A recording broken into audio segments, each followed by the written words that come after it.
house can feel loud even when nothing moves. That night at Revenge Mosaicum, we listened to the silence around a place in Big Sky, Montana, and recognized the kind that comes from being written out of your own life. Hannah Cross wasn't looking for sympathy. She was a senior fraud investigator who'd spent years being treated like a problem someone else had to manage. And the bruise of that kind of control doesn't show on skin. What happened next is simply how Hannah tells it. The first thing I heard was my mother's voice, warm, like she was hosting a fundraiser. "Poor Hannah," Catherine murmured, glass clinking. Her doctors advised limited contact. "She's not stable enough to manage assets." My father's laugh followed, low and pleased. "At least the place is safe with us." Evan, my brother, added, "She'd sell it, or forget to pay taxes. You know how she is." My stomach did that quiet drop. I watched it all on my phone from my car, parked far enough back that the lodge lights didn't catch the windshield. I didn't touch the doors. I didn't touch the heat. I opened one screen and slid the security system into away mode. A soft chime. Then another. Motion detected. Inside. My mother paused mid-sip. "Why is it beeping Evan's chair scraped?" "It's fine." "Probably a glitch." My father's voice sharpened. "Check the panel." Now. We noticed how quickly protecting her turned into panic the moment the house stopped obeying them. I kept my hands steady on the phone. The monitoring company would call it in. That was the point. If you want more stories told like this, you can stay with us. I didn't turn the engine on. The heater hummed, low and steady, and my fingers stayed wrapped around the phone like it might jump away. Inside the lodge, my father's voice cut through the mic feed. "Why would it switch to away mode if someone's home?" My mother answered too fast. "Maybe Hannah changed something earlier. You know how she gets when she's anxious." Evan laughed, sharp and quick. "Relax. She's probably asleep in some facility right now." That word sat there.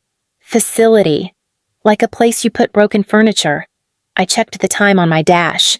The order had gone live at 6 that evening. Ex parte. Temporary restraining order. The kind that doesn't wait for permission when there's a real risk. My attorney had walked me through it twice, slow and careful, like I was the one who might crack. They were served this morning. She'd said, "Email and physical delivery. We have the affidavit." I hadn't told my family, not because I wanted drama, because I wanted clarity. Back inside. Evan's voice again. The alarm's getting louder. My father snapped, "Find the code." My mother's tone softened. The one she used on donors and doctors. "Let's all just breathe. This is probably a misunderstanding." I watched my own name flicker on the security screen as the system logged movement after movement. Unauthorized, time-stamped, clean. The monitoring company would see it before the police did. That mattered. My phone vibrated once. Then again. Incoming call. Security services. I answered and listened, letting them do their job. "Ma'am, this is Mountain Shield Security," the voice said. "Calm? Practiced? We're seeing repeated motion alerts at your Big Sky property. The system's in away mode. Can you confirm you're not on site? I'm off property." I told her. "No authorized occupants." A pause. Keyboard clicks. "Understood. We're escalating per protocol." I muted the call but kept the line open. My eyes went back to the feed. My father was pacing now, hands on his head. Evan stood near the wall panel, tapping too hard, like force might make it cooperate. My mother stayed still, shoulders squared, smile frozen in place. "Stop touching things," she warned. "You'll make it worse." Evan scoffed. "It's already worse." The alarm shifted pitch, not louder, sharper, the kind that crawls under your skin. My phone buzzed again. "We've contacted local law enforcement," the operator said. "They're en route. Please remain available." "Thank you." "Inside," my father snapped. "Call Hannah." My mother shook her head. "We shouldn't. She's fragile." That word again. It landed the same way every time. Evan pulled his phone out anyway, thumb hovering. "She won't answer." He wasn't wrong. I watched his screen light up as my name flashed. I let it ring, then again, then stop. A quiet moment passed. Even the alarm seemed to breathe. "We did nothing wrong," my mother said. Softer now. "We're family." The security feed logged another entry. Restricted zone. Forced contact with a secured panel. I checked the timestamp. Clean. Precise. We noticed how the story they'd rehearsed didn't fit once the system started writing its own version. I stayed where I was, hands steady, listening to the hum of the heater and the distant crunch of tires somewhere down the road. The waiting does something to you. Not panic. Something quieter. Like your body finally understands what your head's been avoiding. While the feed kept rolling, my mind drifted to a different room. Fluorescent lights, the smell of disinfectant, my phone face down on a plastic tray. The nurse had leaned closer, voice low. "Your insurance was canceled 2 months ago. There's no active policy on file. That can't be right." I'd told her. The premiums were paid. She'd given me a look people use when they don't want to argue. "I'm sorry." I flipped the binder open on the passenger seat now, just enough to see the first tab. Credit accounts. One after another. Total balance $38,600. All in my name. None of them mine. My father's handwriting analysis sat clipped to the page. A neat chart. Deviation at 94%. Inside the lodge. Evan was talking again. "Dad, just break the panel. We'll deal with it later." My father snapped back. "That's not how these systems work." My mother cut in. Calm but tight. "Everyone needs to stop. We're not doing anything that can be used against us." Used against us. Not wrong, not unfair, just inconvenient. Another page. Trust disbursements. $9,850 every month. Labeled management fees. I pictured my mother signing those forms, coffee cooling beside her, convinced it was reasonable. My phone buzzed. A text preview flashed from my father. "What's the current code for the wall safe?" No greeting. No concern. Just access. I didn't respond then. I didn't respond now. On the screen. My brother laughed, a short, brittle sound. "She always does this." Plays victim. Something settled in my chest as I watched him pace. Not anger. Recognition. I wasn't their daughter. Not in any way that mattered. I was liquidity. And tonight, for the first time, the numbers were speaking louder than they ever had. The alarm changed tone. Not louder.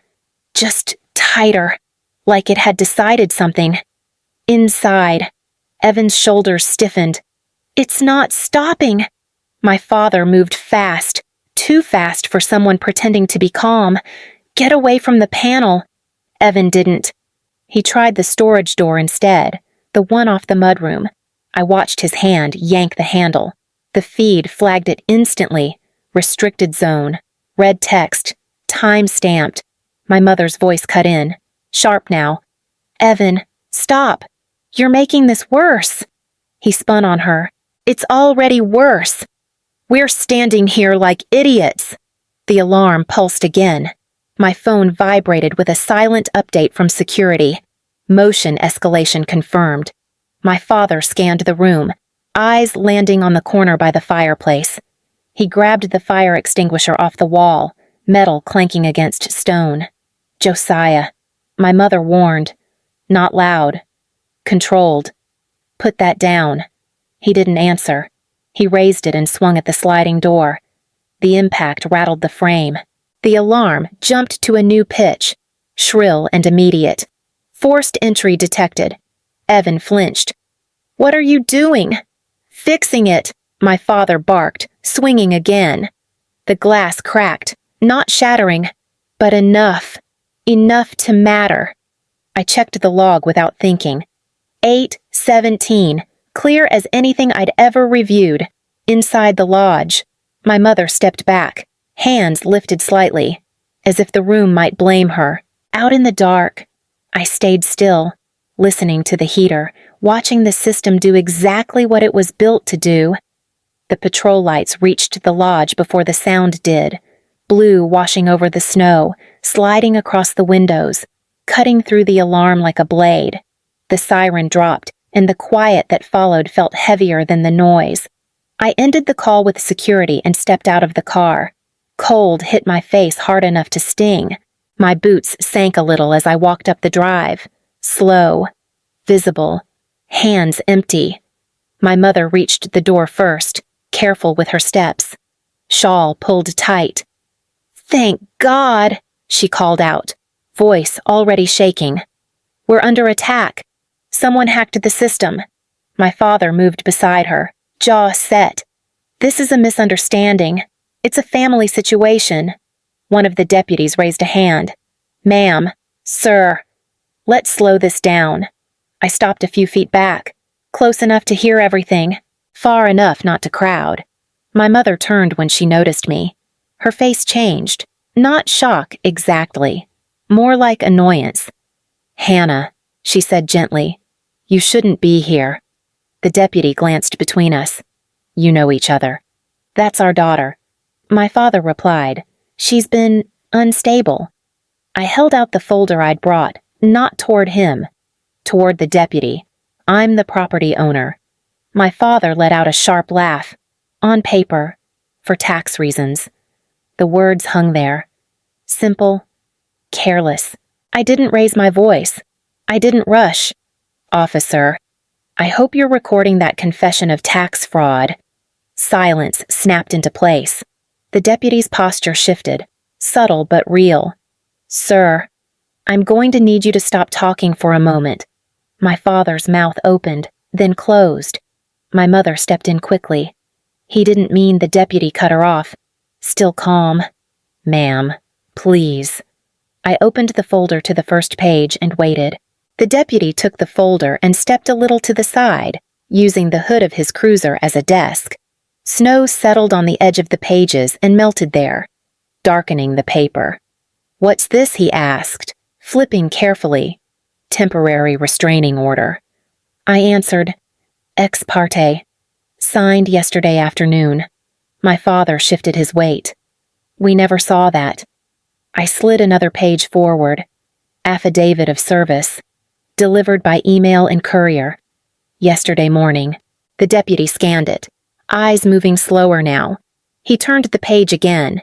"This says you were barred from the property as of 6 in the evening." "That's right."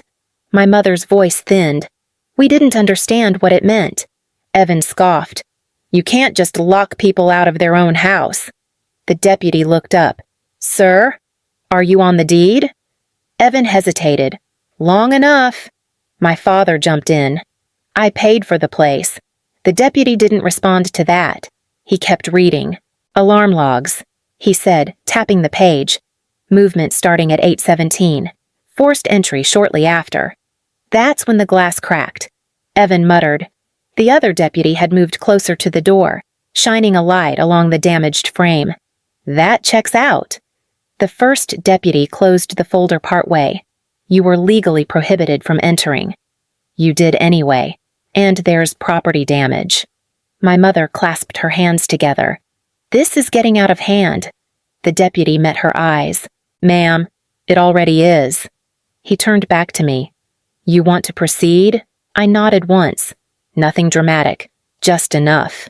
He straightened, radio lifting to his shoulder. "Dispatch, I'm going to need a supervisor." Behind him. My father stared at the ground. Evan's jaw worked like he was chewing something bitter.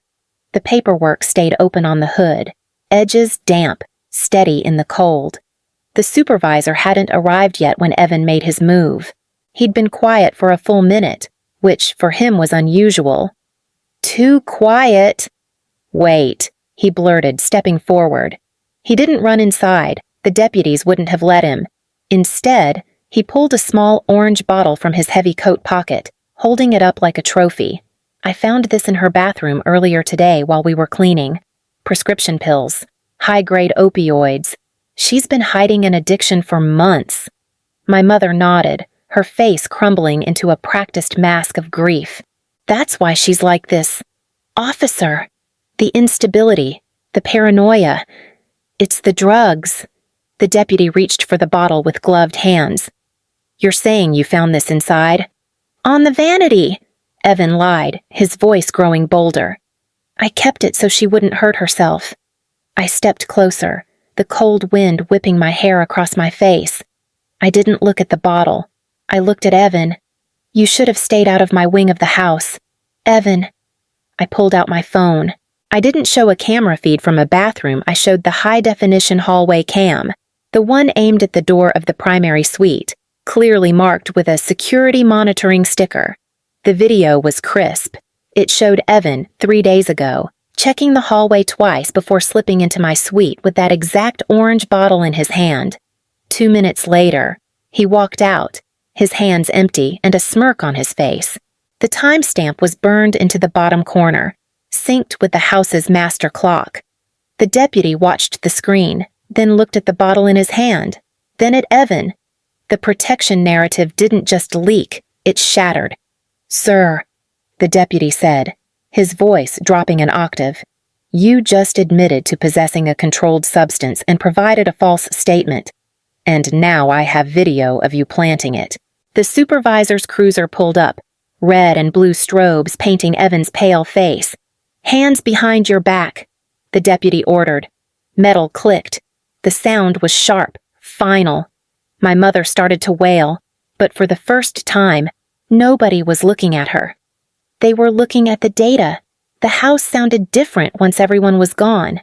Not quieter exactly, just honest. I locked the door behind me and stood there for a moment.